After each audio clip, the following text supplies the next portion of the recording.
তো আমরা ব্র্যাকের নাম শুনেছি, ওনারা 15,000 স্কুল চালায় আফগানিস্তানে, আমাদের রিসার্চ টিম আমাদেরকে জানালো। উই অ্যাপ্রিসিয়েট, চমৎকার কাজ। তো এই কনভেনশনাল এই সমস্ত উদ্যোগের পাশাপাশি আমরা যদি আমাদেরকে কোশ্চেন করি যে আমাদের স্কুল কোথায়, এরকম যে আমাদের কোনো একটা কারিকুলাম বেসড 10,000 স্কুল আমরা এখানে চালাই, বাংলাদেশের বর্ডার ছাপিয়ে আমরা অন্য দেশে যে 20,000 স্কুল চালাই, আমরা কেন করতে পারলাম না? এটা কিন্তু অনেক বড় একটা কোশ্চেন আমাদের প্রতি। তো আমরা চাচ্ছি চমৎকার একটা কারিকুলাম ডেভেলপ করতে, এবং সেটার আলোকে আমাদের নিজস্ব স্থাপনায় হাসানা ভোরের পাঠশালা নামে আমরা এই মক্তব প্রজেক্ট চালু করব, এবং একই ইনফ্রাস্ট্রাকচারে বাংলাদেশের যে কোনো জেলায়, থানায় বা গ্রামে দেখলেই যেন বোঝা যায় বা চেনা যায় এটা হাসানার মক্তব প্রজেক্ট। ক্লান্তি, জড়তা থাকবার কথা না। খুব চমৎকার আমরা একটা প্রেজেন্টেশন দেখলাম যে মোবাইলের লাইট অন করে তারপর সবাই 10 সেকেন্ডের জন্য দাঁড়িয়ে একটু আড়মোড় ভাঙা, একটু দাঁড়ানো। মাশাআল্লাহ, তাবারাকাল্লাহ। আশা করছি সবাই আবার খুব এনার্জেটিক ফিল করছেন। আপনারা সবাই দুপুরে লাঞ্চ করতে পেরেছিলেন তো, না? লাঞ্চ করে আসছিলেন নাকি রোজা রেখেছেন? আজকে তো শাওয়ালের খুব সম্ভবত শেষ দিন বোধহয়। আজকে রাতে চাঁদ দেখা কমিটি বসবার কথা। আপনারা রোজা রেখেছেন আজকে? রোজা রাখলে তো এই যে বিকেলে আমাদের স্ন্যাক্সের ব্যবস্থা আছে, এটা মিস হবে আপনাদের। তো আপনাদের জন্য স্ন্যাক্সের ব্যবস্থা থাকবে। আমরা সবাই স্ন্যাক্স গ্রহণ করে তারপরে একসাথে বিদায় নেব ইনশাআল্লাহ। আমি শুরু করছি। নাহমাদুহু ওয়া নুসাল্লি আলা রাসূলিহিল কারীম, আম্মা বা'দু, ফাআউযু বিল্লাহি মিনাশ শাইতানির রাজীম, বিসমিল্লাহির রহমানির রহিম। কিতাবুন আনজালনাহু ইলাইকা লিতুখরিজান নাসা মিনায যুলুমাতি ইলান নূর। সাদাকাল্লাহুল আযীম। রব্বি ইশরাহ লি সাদরি ওয়া ইয়াসসির লি আমরি ওয়াহলুল উকদাতাম মিন লিসানি ইয়াফকাহু কওলি। আল্লাহর দরবারে শুকরিয়া আদায় করছি যে আল্লাহ তাআলা আজকে আমাদেরকে হাসানা ফাউন্ডেশন কর্তৃক আয়োজিত হাসানা কোরআন অলিম্পিয়াড 2026-এ আজকের এই বর্ণিল আয়োজনে আমাদেরকে একত্রিত হওয়ার সুযোগ করে দিয়েছেন। আমরা পড়ছি কালিমাতুশ শুকর, আলহামদুলিল্লাহ। খুব চমৎকার চমৎকার আমরা রিমাইন্ডার শুনছিলাম। আমরা প্রত্যেক আলোচককে, প্রত্যেক স্কলারকে যদি আরও 5 মিনিট করে সময় বেশি দিতে পারতাম আমাদের খুব ভালো লাগতো। কিন্তু আপনারা দেখেছেন যে আমাদের একটা টাইম ফ্রেম আছে। আমরা 3টায় শুরু করে 5টায় শেষ করার প্ল্যান করেছি, এবং এটা আমরা প্র্যাকটিস করি।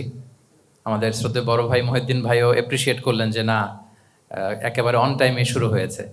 তো আমরা এই প্র্যাকটিসটা করার চেষ্টা করি। বাংলাদেশে খুব কমই হয় এই প্র্যাকটিসটা। আমার মনে হয় টাইমের ব্যাপারে আমরা যদি আরও কনসাস থাকি, আরও সিরিয়াস হয়ে, এটা আমাদের জন্য ভালো। তো আলহামদুলিল্লাহ, আমরা চাইবো 5টায় শেষ করে দেবার জন্য। এবং আপনারা ইতিমধ্যে শুনেছেন যে আজকের এই প্রোগ্রামে প্রধান অতিথির আসন অলঙ্কৃত করবার আগ্রহ পোষণ করেছিলেন গণপ্রজাতন্ত্রী বাংলাদেশ সরকারের ধর্ম বিষয়ক মন্ত্রী জনাব শাহ মোফাজ্জল হোসেন কায়কোবাদ সাহেব। তো ওনাকে আমি মক্কাতুল মোকাররমাতে ইনভাইট করেছিলাম গত 2 সপ্তাহ আগে। আমি উমরায় ছিলাম, মাননীয় মন্ত্রী মহোদয় উমরাতে ছিলেন। উনি আমাকে একটা লাঞ্চ প্রোগ্রামের ইনভাইট করেন। তো সেই সুযোগে আমি বললাম যে আমরা আপনাকে অতিথি হিসেবে পেতে চাই। উনি বললেন যে আমি খুব খুশি হব যদি আমি এই প্রোগ্রামটাতে থাকতে পারি। তো গত রাতেও উনি কনফার্ম করেছেন যে উনি থাকবেন। এবং গত রাতে আপনারা জানেন যে বাংলাদেশ থেকে প্রথম হজের ফ্লাইট ছেড়ে গেল। প্রায় খুব সম্ভবত 78,500 হাজি আল্লাহর ঘরের মেহমান হয়ে বাংলাদেশ থেকে গত মধ্যরাতে ওনারা যাত্রা শুরু করেছেন।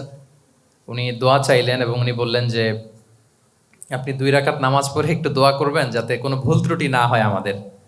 আপনারা জানবেন যে হজের এই পুরো প্রক্রিয়ার আঞ্জাম দিতে যে অনেক ঝক্কি ঝামেলা পোহাতে হয়, এবং সংশ্লিষ্ট কর্তৃপক্ষরা যতই আন্তরিক থাকুক না কেন, কিছু না কিছু অসঙ্গতি হয়ে যায়। তিনি আমাকে বললেন যে আপনি আমাকে কথা দেন যে আপনি 2 রাকাত নামাজ পড়ে একটু দোয়া করবেন যাতে আমাদের কোনো ভুল ত্রুটি না হয়। অত্যন্ত বিনয়ী মানুষ। এবং বললেন যে কোনো কিছুতে আপনি অনুরোধ করবেন না, বরং নির্দেশনা দিবেন আমাদেরকে। এরপর বললেন যে আল্লাহ তাআলা যে দায়িত্বের ভার আমাকে দিয়েছে, আল্লাহ যেন এটা সহজ করে, আপনি একটু দোয়া করবেন। তো আমরা মন্ত্রী মহোদয়ের জন্য দোয়া করি, আল্লাহ তাআলা দ্রুততম সময়ে ওনাকে সুস্থ করে দিক। প্রোগ্রাম শুরু করার পরে ওনাকে যখন নক করলাম, মন্ত্রী মহোদয় বললেন যে আমি সারা রাত ঘুমাতে পারিনি, প্রচণ্ড অসুস্থ। আপনারা জানেন যে একটা ইয়েতে করে, স্টিকে করে ভর করে উনি হাঁটেন। বললেন যে ডাক্তার আমাকে সাজেস্ট করে হুইল চেয়ারে চলার জন্য। তো মন্ত্রী হয়ে হুইল চেয়ারে চললে এটা কেমন দেখা যায়। তো আমি তারপরে বললাম যে যদি সুযোগ হয় 5টার মধ্যে আমরা 5টায় হয়তো শেষ করব, 5 মিনিটের জন্য যদি সুযোগ হয়। তো উনি বললেন যে দোয়া করতে থাকেন, আমার পায়ে প্রচণ্ড ব্যথা, আপনার ভাবে আমার জন্য জামাটা আমার রেডি করে রাখছে যে আপনার প্রোগ্রামে এই জামাগুলো পরে আসবো।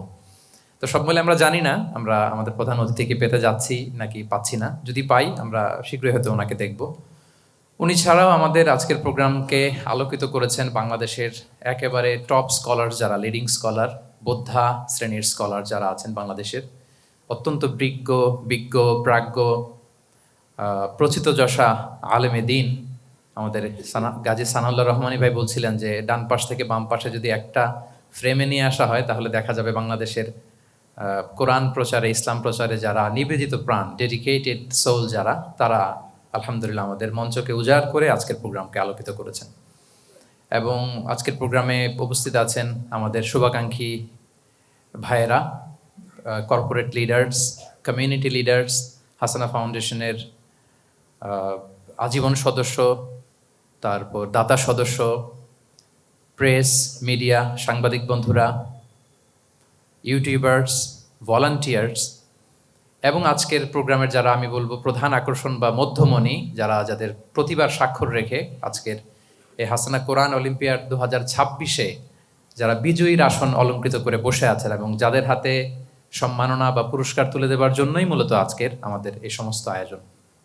সম্মানিত সুধী, আপনারা ইতিমধ্যে শুনেছেন যে প্রায় 15,000 নারী পুরুষ মিলিয়ে 15,000 পার্টিসিপেন্ট ছিল আমাদের এই কোরআন অলিম্পিয়াডে। আলহামদুলিল্লাহ, আলহামদুলিল্লাহ, উই আর ব্লেসড।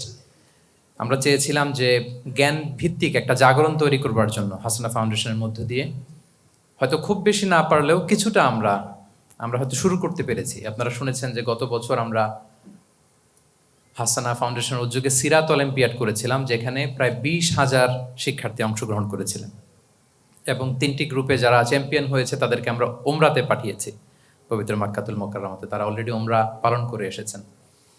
এবং আজকে আমরা হাসানা ফাউন্ডেশনের আয়োজনে কোরআন অলিম্পিয়াডের একেবারে সমাপনী লগ্নে প্রাইজ গিভিং সেরিমনিতে আমরা চলে এসেছি। তো আমরা ঘোষণা দিয়েছিলাম যে জাতীয় পর্যায়ে আমরা 3টি অলিম্পিয়াড করব। একটি হচ্ছে সিরাত অলিম্পিয়াড, একটি হচ্ছে কোরআন অলিম্পিয়াড, আর একটি হচ্ছে সুন্নাহ অলিম্পিয়াড। তো অলরেডি আমরা 2টা অলিম্পিয়াড করে ফেলেছি আলহামদুলিল্লাহ, আর বাকি রইল হাদিস বা সুন্নাহ অলিম্পিয়াড। তো আমি সুধীমণ্ডলীর কাছে জানতে চাইবো যে আপনারা কি চান যে হাসানা ফাউন্ডেশন এরকম সুন্নাহ বা হাদিস অলিম্পিয়াডের মতো এরকম একটি অলিম্পিয়াড আয়োজন করুক? আপনাদের রেসপন্স শুনে তো মনে হচ্ছে না যে চান মন থেকে। সবাই চান? মাশাআল্লাহ, তাবারাকাল্লাহ। আমি আপনাদের কাছে দোয়া চাই এবং আল্লাহ তাআলার কাছে তৌফিক কামনা করি যে আমরা সিরা অলিম্পিয়াড, কোরআন অলিম্পিয়াডের মতো একটা সুন্নাহ অলিম্পিয়াডও যেন বাংলাদেশে করতে পারি। আপনারা জেনে খুশি হবেন যে আমরা 3টি গ্রুপে এই কোরআন অলিম্পিয়াডকে আয়োজন করেছিলাম এবং সেখানে মাদ্রাসা, কামি মাদ্রাসা, আলিয়া মাদ্রাসা এবং স্কুল নির্বিশেষে আমরা এটাকে ওপেন রেখেছিলাম। যদিও আমাদের একজন সম্মানিত বিচারক মাওলানা সিফাত হাসান তিনি বলেছেন যে কনভেনশনাল ব্যাকগ্রাউন্ডের যারা জেনারেল স্টুডেন্ট তাদের জন্য আলাদা করে কোনো একটা কম্পিটিশন বা অলিম্পিয়াডের আয়োজন করতে আমরা চেষ্টা করব তেমনটি করা যায় কিনা। তবে আমরা কিন্তু এটা ওপেন রেখেছিলাম, অর্থাৎ সবার জন্য। এবং আপনারা দেখবেন যে পুরুষের পাশাপাশি আমাদের বোনরা, নারীরা অংশগ্রহণ করেছে এবং স্কুল পড়ুয়া শিক্ষার্থীরাও সেখানে অংশগ্রহণ করেছে। ক, খ, গ 3টি গ্রুপে আমরা প্রথমে সিলেকশন রাউন্ডে 15,000 শিক্ষার্থীদের মধ্যে বাছাই করে আমরা পরবর্তীতে সেমিফাইনাল রাউন্ড করি এবং সবশেষে আমরা কোরআন অলিম্পিয়াডের ফাইনাল রাউন্ডে আমাদের শিক্ষার্থীরা তাদের মেধা বা প্রতিভার স্বাক্ষর রেখে আজকে 3 গ্রুপ থেকে 10 জন করে 30 জনকে আমরা পুরস্কৃত করব। এবং মজার ব্যাপার হচ্ছে আমি সহ, প্রতিযোগীরা সহ, বিজয়ীরা সহ কেউই জানে না যে কে প্রথম হয়েছে, কে দ্বিতীয় হয়েছে। আমরা এটা সারপ্রাইজ হিসেবে, অ্যানাউন্সমেন্ট হিসেবে রেখে দিয়েছি। মানে আমার বক্তব্যের পরপরই হয়তো ঘোষণা দেওয়া হবে, যখনই বলা হবে যে ক গ্রুপে তিনি প্রথম হয়েছেন, তিনি জানবেন, আমরাও জানবো, তাকে দেখব। তো আমার মনে হয় টান টান উত্তেজনা বিরাজ করছে আমাদের প্রতিযোগীদের মাঝে। ওনারা বসে অপেক্ষা করছেন কখন ঘোষণা করা হবে ওনাদের নাম। এবং 3টি গ্রুপের যারা চ্যাম্পিয়ন হবেন তাদের 3 জনকে আজকে 1 লক্ষ করে 3 লক্ষ টাকা পুরস্কার দেওয়া হবে। চেকের মাধ্যমে পুরস্কার দেওয়া হবে। 3টি গ্রুপে যারা রানার আপ হবেন তাদেরকে ব্র্যান্ড নিউ ল্যাপটপ দেওয়া হবে। 3টি গ্রুপে যারা সেকেন্ড রানার আপ হবেন তাদেরকে ব্র্যান্ড নিউ ট্যাব দেওয়া হবে। 3টি গ্রুপে যারা চতুর্থ হয়েছেন তাদেরকে নগদ 20,000 টাকা, পঞ্চম হয়েছেন 10,000 টাকা ষষ্ঠ থেকে দশম পর্যন্ত নগদ 5,000 টাকা সম্মাননা, এবং প্রত্যেকের জন্য থাকবে হাসানা ফাউন্ডেশনের পক্ষ থেকে ক্রেস্ট, সার্টিফিকেট এবং মহামূল্যবান বই।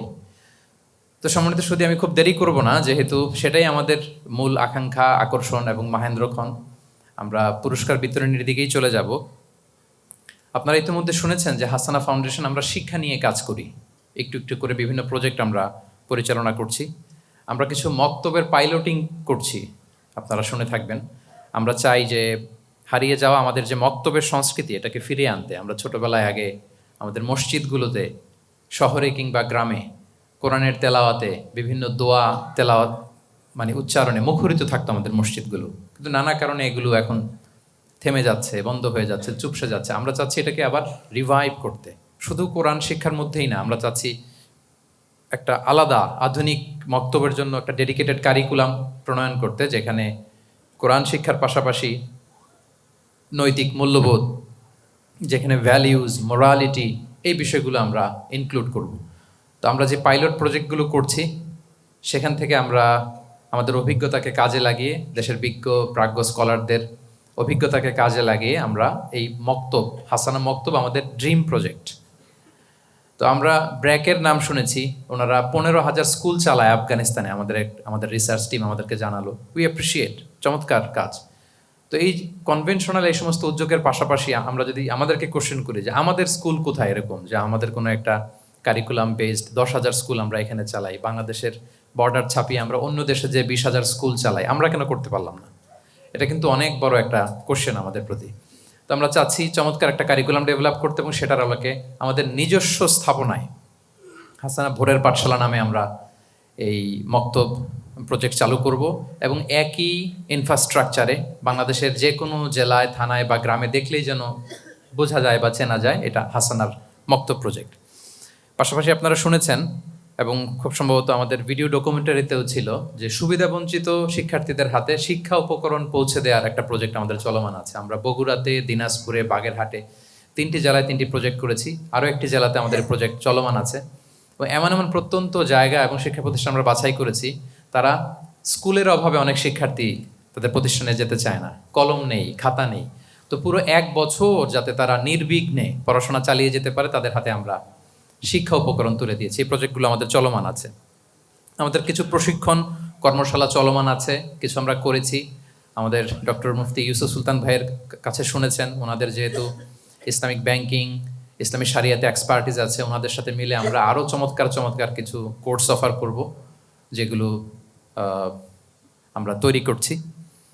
এবং শিক্ষা প্রতিষ্ঠানের ব্যাপারে আপনারা শুনেছেন, আমাদের ডক্টর মহিউদ্দিন ভাই খুব বলেছেন যে মক্তব এবং শিক্ষা প্রতিষ্ঠান এটা খুব বেশি দরকার। তো আমরাও আমাদের একেবারে ড্রিম প্রজেক্ট, এগুলো আমাদের ফ্ল্যাগশিপ প্রজেক্ট। আমরা শিক্ষা প্রতিষ্ঠানের জন্য currently we are preparing the model and curriculum. আপনারা যদি দেখেন যে চলমান আমাদের যে শিক্ষা ব্যবস্থা আছে, সেখানে পার্থিব সফলতাকে, সাকসেসকে খুব গুরুত্ব দেওয়া হয়। এখানে মোরালিটি, নৈতিকতা, আধ্যাত্মিকতা কিন্তু উপেক্ষিত থেকে যাচ্ছে। এর ফলাফল কি আমাদের সমাজে? এটা আমাদের কাছে ক্লিয়ার, যে ছেলে মেয়ে খুব শিক্ষিত কিন্তু তাদের বিহেভিয়ার, তাদের দ্বারা সমাজে কি কি হচ্ছে, অনেক ইনসিডেন্ট পত্রপত্রিকায় আসে, আমরা দেখি, আমরা কষ্ট পাই। তো সেদিকে আমি যাচ্ছি না। ফলে অভিভাবকরা they are waiting for a alternative model. তারা এমন একটা মডেল চায় যেখানে ইন্টারন্যাশনাল স্ট্যান্ডার্ডকে বজায় রেখে ইসলামী মূল্যবোধের মিশেলে একটা কম্বাইন্ড মডেল, যেটার মধ্য দিয়ে তারা জাগতিক জ্ঞানেও জ্ঞানী হবে, আবার ইসলামী জ্ঞানেও তারা সাউন্ড থাকবে। তো এরকম একটি মডেল বা কারিকুলাম আমরা ডেভেলপ করছি। আমরা একটু সময় নিচ্ছি, আমরা প্রস্তুতি নিচ্ছি, খুব শীঘ্রই আপনারা এটার অ্যানাউন্সমেন্ট শুনতে পাবেন। এবং শিক্ষা ব্যবস্থার সংস্কারের উপর শীঘ্রই আমরা একটা রাউন্ড টেবিল ডিসকাশনের প্রিপারেশন নিচ্ছি, সেটাও আমরা অ্যানাউন্স করব। এই রাউন্ড টেবিলের মধ্য দিয়ে আসলে আমাদের এডুকেশন সিস্টেমের কোন কোন জায়গাতে কোন কোন সমস্যাগুলো আছে, এবং সেখানে হাসানা ফাউন্ডেশন কীভাবে কন্ট্রিবিউট করতে পারে, বা আমাদের তৈরি করা মডেল বা কারিকুলাম কীভাবে সেখানে কন্ট্রিবিউট করতে পারে, সেগুলো আমরা তুলে ধরবার চেষ্টা করবো ইনশাআল্লাহ। আমাদের একটা কোরআন সামিট করার ইচ্ছা আছে অনেক বড় পরিসরে। আমাদের হাসানা লার্নিংয়ের কাজ চলছে, আপনারা অচিরেই শুনবেন। এবং জেনারেল ব্যাকগ্রাউন্ডের শিক্ষার্থী যারা আছে তাদের জন্য অনেক সুন্দর সুন্দর কিছু তারবিয়া প্রোগ্রামেরও ডিজাইন আমরা করছি। সম্মানিত সুধী, আমরা আপনাদের কাছে দোয়া চাই। আমরা আমাদের এই যে পরিকল্পনায় যেই কাজগুলো আছে, প্রজেক্টগুলো আছে, আমরা যেন খুব সুন্দরভাবে সুচারুরূপে সেগুলোকে আঞ্জাম দিতে পারি, এক্সিকিউট করতে পারি। আপনারা আমাদের জন্য দোয়া করবেন। আসলে একটি সুন্দর এবং মানবিক সমাজ, শিক্ষিত সমাজ বিনির্মাণের যে এই মহৎ কাজ, এটি একক কোনো চেষ্টায় এটা সম্ভব না। আমরা আমাদের এই কাজে, আমাদের জার্নিতে আপনাদের মতো বিজ্ঞ, প্রাজ্ঞ, শিক্ষানুরাগী, শিক্ষাবিদ, দাতা, আপনাদেরকে আমরা আমাদের পাশে চাই। আমরা চাই আমরা একসাথে আমাদের বাংলাদেশের শিক্ষার মান উন্নয়ন একসাথে কাজ করবো ইনশাআল্লাহ বিইذনিল্লাহ। আমি আবারও যারা আজকে অতিথি হিসেবে আমাদের এই প্রোগ্রামকে আলোকিত করেছেন তাদেরকে ধন্যবাদ জানাই এবং অডিয়েন্সকে ধন্যবাদ জানাই। বিশেষ করে আজকে যারা পুরস্কার গ্রহণ করবে, বিজয়ী হয়েছেন, তাদেরকে অফিসিয়ালি আমি কংগ্রেচুলেট করে অভিনন্দন জানিয়ে আমার সংক্ষিপ্ত আলোচনা এখানে শেষ করছি। হাযা মা ইনদি ওয়াল ইলমু ইনদাল্লাহি আলাইহি তাওয়াক্কালতু ওয়া ইলাইহি উনীব। আসসালামু আলাইকুম ওয়া রাহমাতুল্লাহি ওয়া বারাকাতুহু।